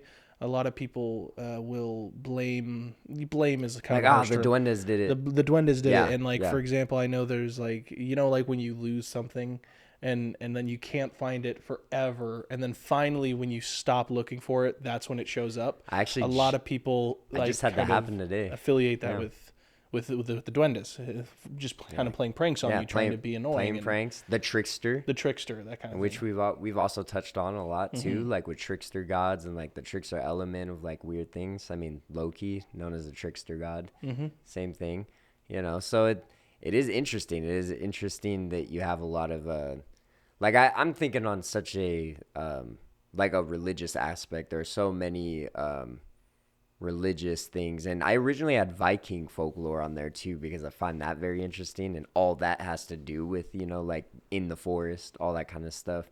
But there's a lot of that in like almost every type of religion. There's always like like a hee hee hee, like a who done it, you know, type of thing. There's always like at least one character in all these stories that like to play pranks or like to make your life just a little bit more difficult, you know, like so it's interesting, you know, it's for sure very interesting. See, the thing I didn't know though when I was looking into it was that there were not only one kind of duendes according to their like interesting lore. Is lore the right term? I mean, I guess their backstory, their you know, whatever. I mean, yeah, they got lore. They got it's interesting because I guess some of the types, the types themselves are actually based on like color, which I also feel like is found in a couple different types of, you know, entities in different kind of folklore. Well, like what I mean, even with shadow men and stuff. Yeah, there's different things. You know, the purple man. Yeah, exactly. The yellow man or the red man. Like, and it's the same with the duendes. And so I wrote down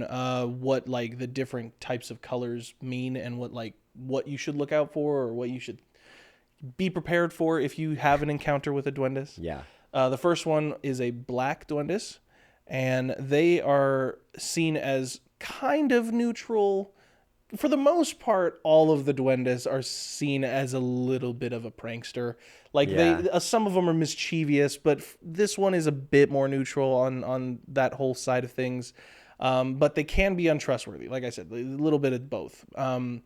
If you speak to them, apparently they can bring luck to your family, though, and your work. So that's kind of why it's interesting, because you can't always trust the black duendes, but you have a higher probability if you talk to them that you could bring luck to your family or to your workplace. And some adding on with duendes too, I know a lot has to do with your acknowledgement of them. Like simply acknowledging them does a lot. You know, I know a lot of people sometimes like leave things out, almost like kind of just like, oh, like this piece of chicken is for you, you know, type of thing. You leave it out, you know, and all that kind of stuff. And it's almost like a peace offering in a way. Yeah, yeah. But then that can also backfire, because then it's like, well, you already started doing it. If you do it one time, never do it again. It's like feeding a hungry, like homeless dog, you know. Yeah, like, it's like it won't leave. Once you're trying to be kind and you're trying to be nice, but now it knows where food is, and now it's expecting of it. Keep following you until you, yeah. There's also the red duendes. These are seen as the most evil kind. That's scary. You should apparently never interact with these ones. Okay. As they are untrustworthy, and they are never honest. I guess there's a lot of people who do deal or believe that they deal with the red duende. Yeah, I think that's good. That's good. Yeah. That will often be like stabbed in the back or cheated by these people. So like if you make deals with them, or if you try and like do something with them, then they'll make you believe, oh yeah, I'll help you with that payment on your car, or I'll help you. So and whatever. Instead it like crashes your car. Exactly. Or yeah. There's the white duendes. These are kind of the calm and quiet, sort of peaceful. They appear to be like the most playful with children, the ones that like who are imaginative and can believe in them. And they can heal those who are in pain or are sick. Oh, that's nice. Yeah, I like the sound white like a little doctor. Sound like a little doctor yeah, like guy. A little white. Yeah, he has a little lab coat coat on and everything. No hat. Dude, I would love to encounter that guy. Yeah, he seems I'd nice. like of all of them. Yeah, out of all of them, probably the white.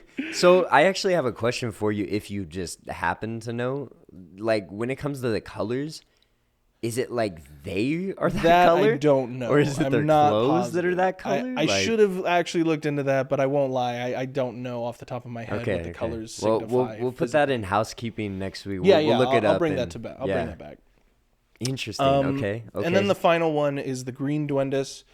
They are often fond of children as well. Children. And that's a lot. It's just the way it's worded. Just was like, often they interact with children more than the other ones, I guess, and they bring luck to those who gamble, which I found interesting. Okay. Green, like that's interesting. Like money. Yeah. Like okay. But they can also be untrustworthy, just like the rest.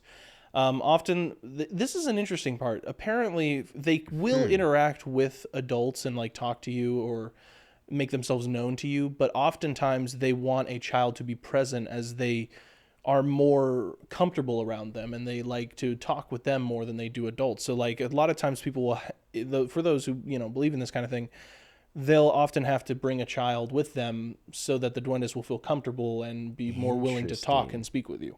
Okay. Kind of an interesting little So what I'm tidbit. hearing is like, are we gonna set out to try and like find one of these little guys and talk to him? Duendes hunting. I'm all right. You're like all I right? said, this is where I'm a little bit like, yeah, that's a bunch of interesting information, but like, little dude in a doctor's coat and a gnome hat and a little white beard. we said he was in a doctor's coat. Let me get that right. Joey. Get it I right, mean, bear would, boy. It would be so cute and hilarious though if it had a little doctor's coat on. Though. I guess one thing I wish I would have looked more into, but again, I was looking up all these different topics. I am curious about the duendes is if, like, what their extent of help or mischievous like tendencies can be. Yeah, like are they going to do stuff to lead you to death? Exactly. Or is like, it like if you're trying to make deals with them, is it like making a deal with the devil where you could like ask for anything but you lose something like years off like your life or what's whatever? the give and take? Yeah, what what is the exactly give is and the take? extent of their supposed power? And what's the give and take with the children? Because Yeah. it seems like most of them only Most really of them- manifest themselves around children. So like what Yeah. what are they gonna ask of children? You know, like Exactly. what could you ask of a child? Like being a little guy, you know, like Little dude. I don't know. Maybe they just feel comfortable around people who are more their size. They're like, man, finally someone who gets it. the homie. Yeah, they're like dabs a 4-year-old up or something. Like, Yeah. Well, like so, my girlfriend's neighbor actually has said that she has had an encounter with duendes when she was a kid in Mexico. Is she? Yes. Does she like say that she saw it? Like, She said it tried to lead her to the forest. what did Surprisingly it enough. look like?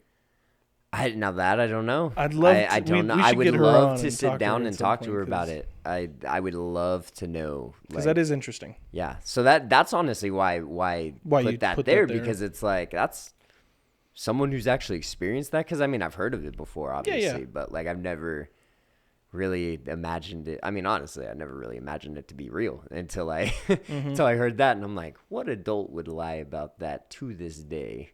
Yeah. When it happened when they were a child, you know, like Mm-hmm. that's interesting. So, but there's actually more about leading things in the woods, right? Yes, there is one more thing that I have in regards to like leading you into the woods.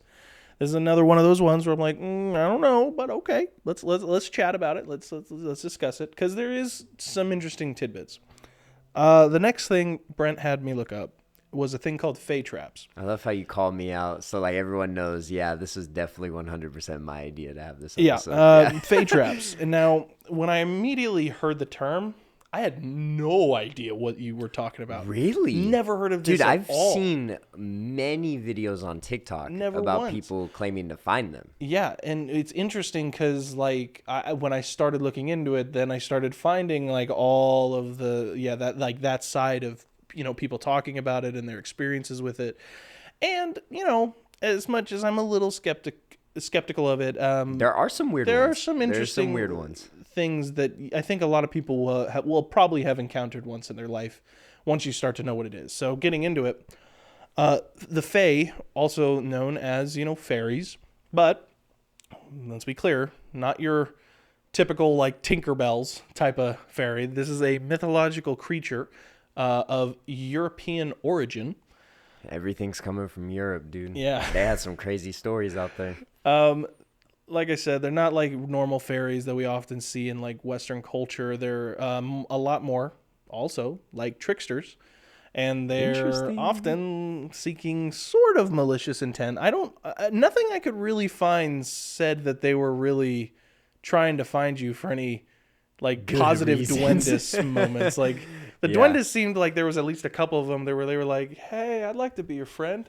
Not Fairies these seem fae. a little The scary, fae seem bro. a little evil. Yeah. Not Tinkerbell. And not Tink.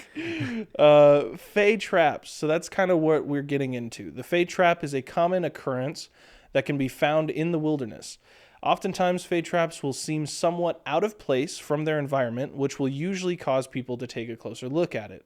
This is how they lead people in through their curiosity. So if you see something like in the woods, something that almost looks natural, but it's also like, that doesn't look right. Why does that not look right? Yeah. That could be a Fey trap trying to lead you in through like that curious, bone in your body. And that's happened a lot to me. I can actually think of one off the top of my head that genuinely felt that way. Do you remember when we went camping?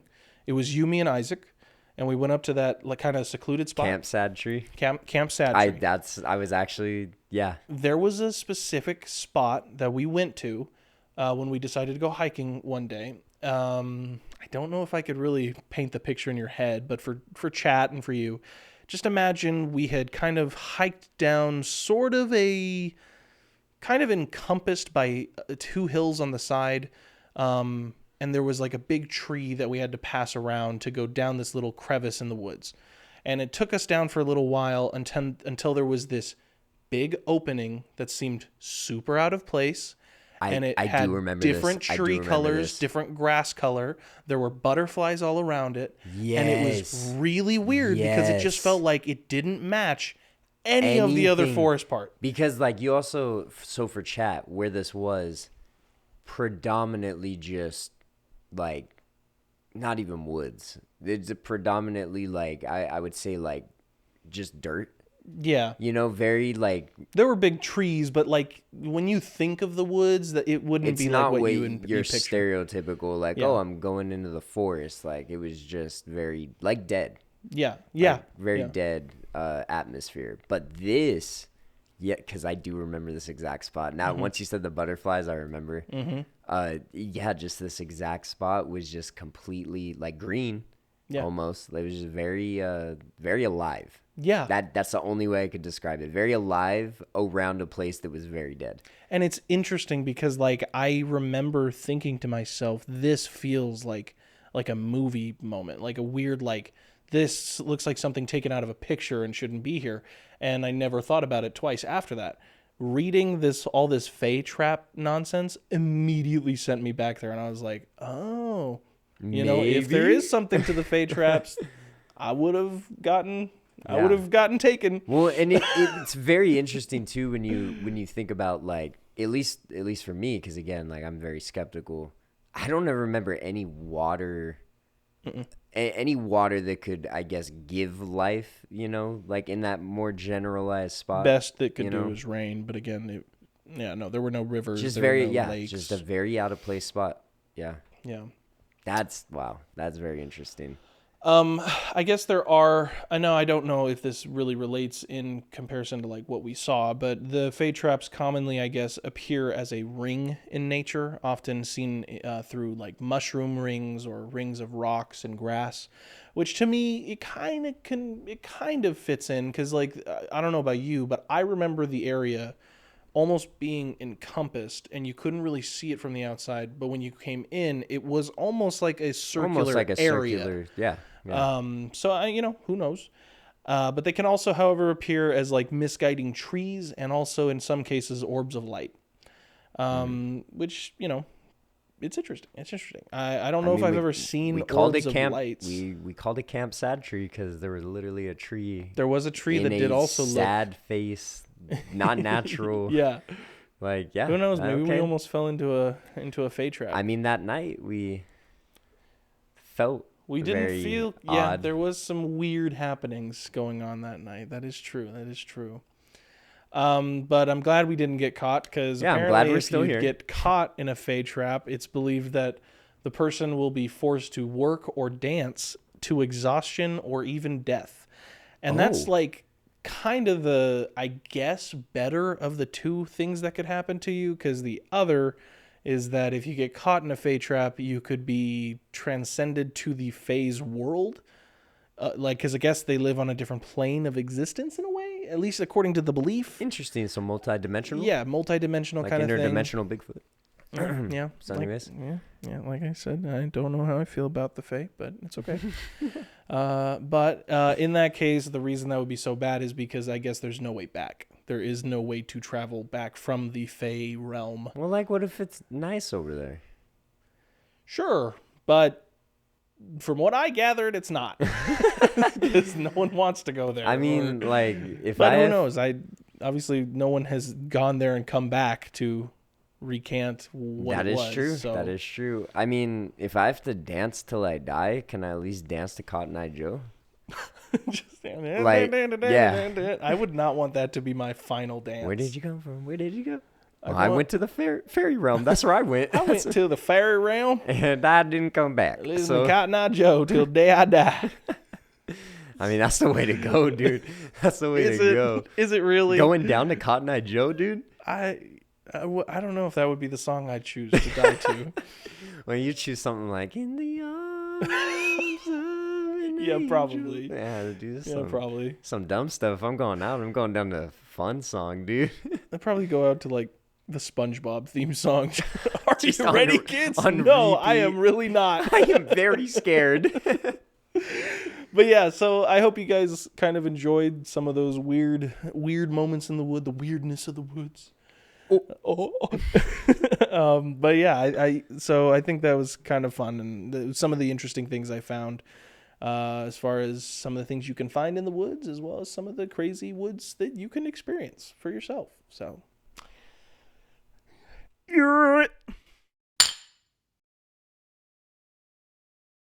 this was a good episode. I enjoyed this one. I kind of like talking about all the wacky weirdness of the woods. I'm glad, because, you know, every time I suggest a semi-paranormal episode, I'm always scared that it's going to be too out there, and then you're just going to be like, dog, I'm tired about talking about this. Like, Dude, I don't think we're going to hit that road. Not unless we start repeating topics, because that's a whole other thing. We've talked about it before. I think something that's good about the Woodsmen is that we're trying to learn stuff. We're trying to discuss what we don't know and things we do know, and we're wanting to give it out there for chat to read or to read, watch, to listen Yeah. and watch. And I think it's just kind of fun. And obviously, you know, we've talked about the woods before, but we haven't specifically talked about kind of paranormal, weird happenings and occurrences before. So I think this was kind of a new, fun little. Hope it was informative. Yeah. Hope it was think it informative was. for people. Because I don't think we, like, dove too much into, like, spooky stories that have happened in the woods, but I do definitely think we've, like, touched on things that we normally don't, you know. I think we've made it talk very about clear that the and- woods are creepy. The woods are They're scary. really weird, yeah. I mean, like, when you really think about the basis of the woods, you just think, like, that's just where people started. You know, like, people just like, oh, hey, I'm alive, and now I'm just in this big, scary green forest at night. You know, like, Yeah. I mean, I think all of us stem from nature, you know. I'm Yeah. a firm believer in, like, you know, we're one with the earth just as much as we are at one with ourselves, you know. And I think I agree. part of that, you know, also comes with, you know, weird happenings in the woods. A lot of strange things go on, a lot of unknown things go on, and we've had plenty of them. yes, we sure. have. Let me tell you, dude, it's wild, some of the weird stuff we've had just in general, but then, like, just stuff like in nature weird that has happened has been very odd. We've had a lot of, like, the big ones you can think of. I mean, I've heard what sounds like screaming in the woods when we've been up by Heart Rock, you know, Yeah. or like screaming's a bit of a general term, I guess. It was like, I don't know if you remember that day. I remember I just heard like, it sounded like a group of voices, but it didn't sound like, I don't know. It didn't sound like normal voices. It just sounded like just audible loudness, if that makes sense. I remember meditating out there, and definitely, like, everything went completely silent, Yeah. like, for a minute. Yeah, that's And right. that, like, that right there is just very creepy, you know, because the woods are very loud. Yeah. It could be complete silence and it'd be loud. To not hear any of, like, the stream water or the winds rustling through the leaves. Especially when you're meditating right there by the Yeah. stream is, like, pretty interesting. We had You giving me directions on a walkie-talkie. That was a weird one. That was a weird You definitely didn't give me directions. Where I told you left. Left. Yeah, you said left. It led me to you, just for you to tell me, like, I definitely did not say anything on the walkie-talkie referring to that. So we had what we discussed in a previous episode of ours. I believe it was episode 2 of season 2, where I saw the shadow figure, like, kind of in the road coming down from the mountains. And it wasn't exactly forest, but it was like I had just been up in the woods, and it was like kind of like that whole vibe. So coming back down, it's still like a little like rural. It's still like a rural road. Yeah, I saw that guy, and obviously, I mean, we've also talked about my big shadow dude in the car. Yeah, that definitely wasn't woods, but it was to a woodsman, let me tell you. Yeah, it was to the woodsman. It was scary. Because, oh my gosh, I feel like that really kind of skyrocketed everything for you as far as like opening yourself up to this type of topic, you know, like actually taking it serious, you know, because there's a lot of joking around when it comes to this kind of stuff. But at the end of the day, I do think you take this stuff way more serious than you ever would have if that wouldn't have happened. When we started the podcast, technically, I was still in college for the OG sods. Still a debunker. Still a debunker. And we didn't really talk about the spooky stuff yet. But then when I got back home from college and we started the real episodes of season 1, like all the episodes we wanted to do were about 411 and aliens and Bigfoot and ghosts and the Halloween episode. Didn't we lose a Halloween episode? I feel like we did. Maybe that was 411. Probably. But like everything we talked about, and all I could think was like, yeah, no, it's a fun topic to explore, and I definitely am a fan of like horror. But once that day where not an ounce of any intoxication was in my body, and I saw the thing in front of or behind you in the car, and we had started talking about it afterwards, and we had like read into it and how shadowed people are often seen having glowing red eyes. That was one of the first like baby steps to really be like, they what? Like, cause that's crazy. Cause I mean, like, what is synchronicity? This is the book. Oh, was that the book that we read where it said it? Read about because that was the Man thing that was so stuff. nuts to me. Cause I had distinctly saw the 2 red eyes, and I had never even heard of shadow people before. Obviously, I've heard of people like seeing a dark figure in their room when they're sleeping or something. But like, I've never like had them distinctly tell me it was a thing before.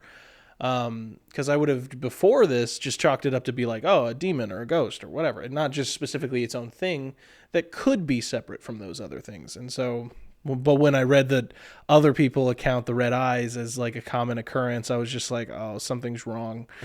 Something doesn't add up, and I don't know what it is. No, I mean, I would say it was like, it was unfortunate to happen, but I think it was a good thing to happen, because I think everyone kind of needs the one experience in their life to really like make you question, like, dang, there is like more out there that I don't understand.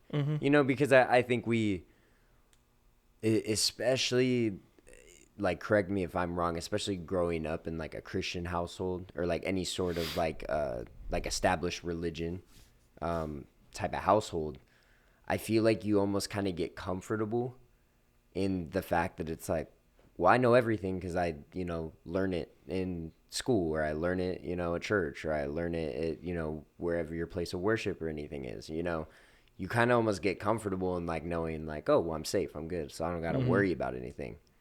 Until you have an experience like that, that's where it's like, oh, like things are kind of scary. Like there are things out there, you know, and it's like, I don't know if everybody needs it, but I do think that if anyone wants to have an open mind to it, that a personal encounter with something will definitely help you, you know, realize it. We talked about that, I think, in the alien episode, where a lot of people view the person who's claiming to have been abducted or who to have seen some crazy things flying in the air.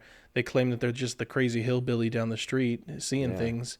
But then like when they finally feel something or they have their own encounter, that's when they're like, oh, now I have to I get bite it. my tongue. You now know, like, I have yeah, to. I get it. Yeah. Yeah, and I think that's, and I'm glad you kind of brought that up, especially the way you did, where it's like, you know, we kind of tend to think like, oh, it's the crazies, so like we're not gonna entertain that idea, right? But then it's like, it's not just, you know, a farmer out in the, you know, rural area. Like, there are well-known people that have weird, strange things happen. And I think even to discredit some of those farmers and stuff, thinking they're, you know, like, oh, they're crazy, or they're like, they're not educated or something like that. I mean, those people know what they're doing, you know, they're people nonetheless. And like, regardless on if they have a vocabulary to describe what's happening, like, I don't think it's right to discredit anything someone goes through, especially if it's a personal account that they feel that strongly about, you know? Yeah. And I think, the better we get at, being open and listening, you know, I think the more you can learn, you know, about anything. So, Yeah, I agree.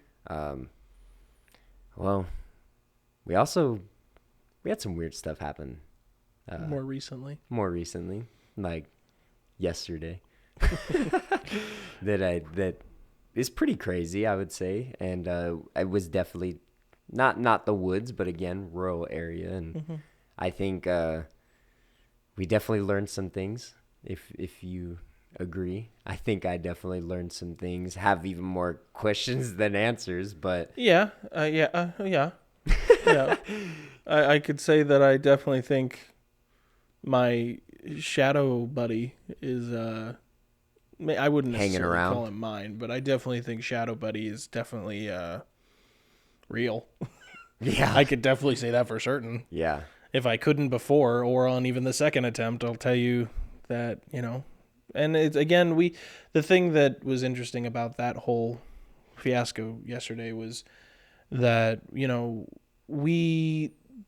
I don't even think we really didn't do it in the beginning. I think we've always been this way, is that we've been more curious than we are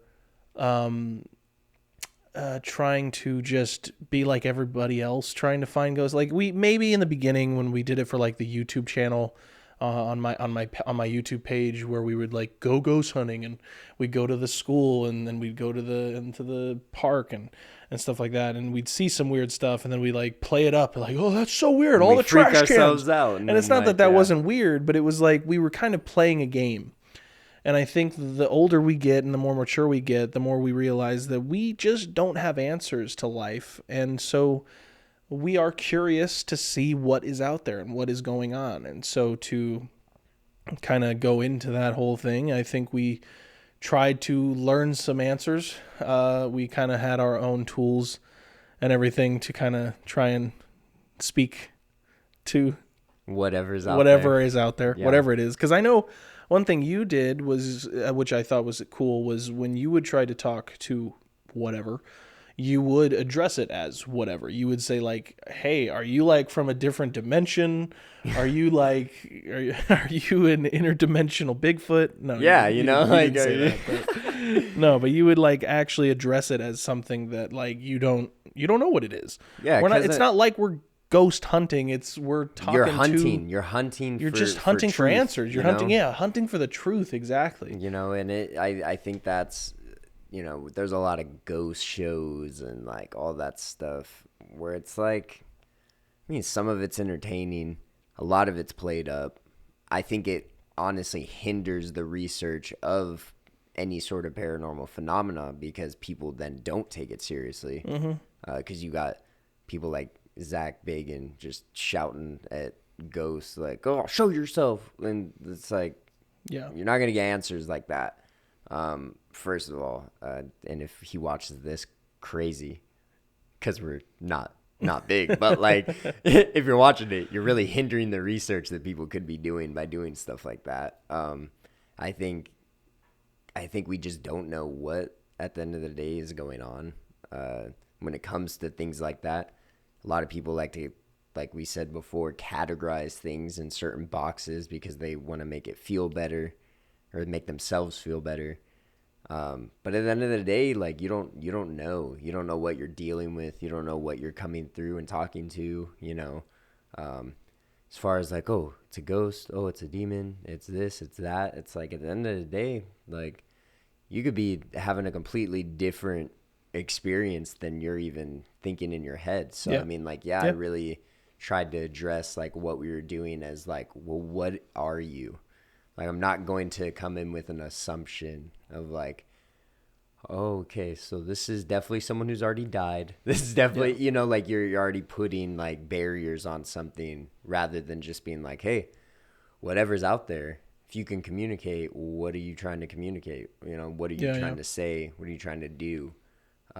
All that kind of stuff. And I don't know about you, but I think we got some pretty good answers. We got a lot of answers to a lot of questions, but we also had a lot of unanswered questions to creating more questions. Yeah, I was going to say it created a lot more questions than I think we had before. But at the end of the day, I feel better about having questions about things that we can physically observe now than like having questions on things where it's like, oh, well, what's happening? And then you're getting nothing, you know. I would rather get some answer that doesn't make sense than no answer at all, you know. Yeah, I agree with that, and that's why the whole thing is like we're not going out to just play games now, at least anymore. Yeah, when we were younger, maybe, but I think now it's just sort of seeking whatever we can find and learning from it. Yeah, 100%. Yeah. Well, this has been the Woodsmen Podcast. We are your hosts, Brent Murphy and Joey Rucker, and have a spoopy night. Ooh. And watch out for the duendes.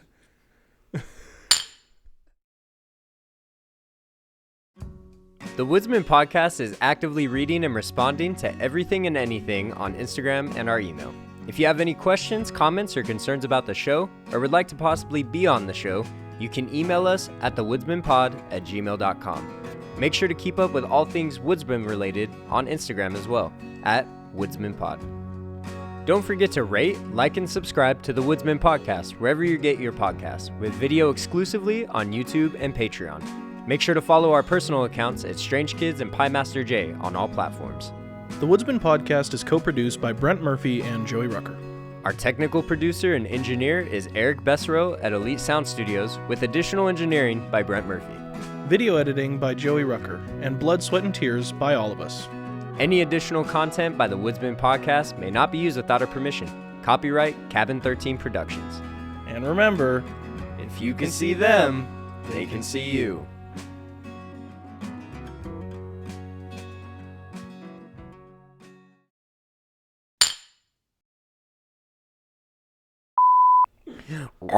Okay, so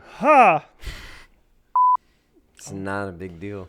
You just turn around, say Bloody Mary 3 times, and I thought you had to like cut your hand happens. or something. Like you had to like just.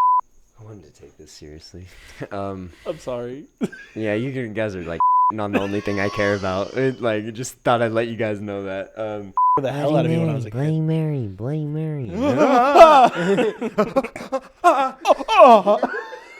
At least we got some blooper reels. Yep. Heck yeah. Put this at the end of the episode. That's what I think is hilarious about Christians, bro, to be honest. You would think that. Y'all believe in Sky Daddy, but y'all won't believe in Bigfoot. That's crazy. Like, that is actually wild. So anyways, I have had your back on aliens. I've had your back on shadow people and demons and ghosts. It is a little hard for Bigfoot. Keep deep, got not Joe. Crickets be like.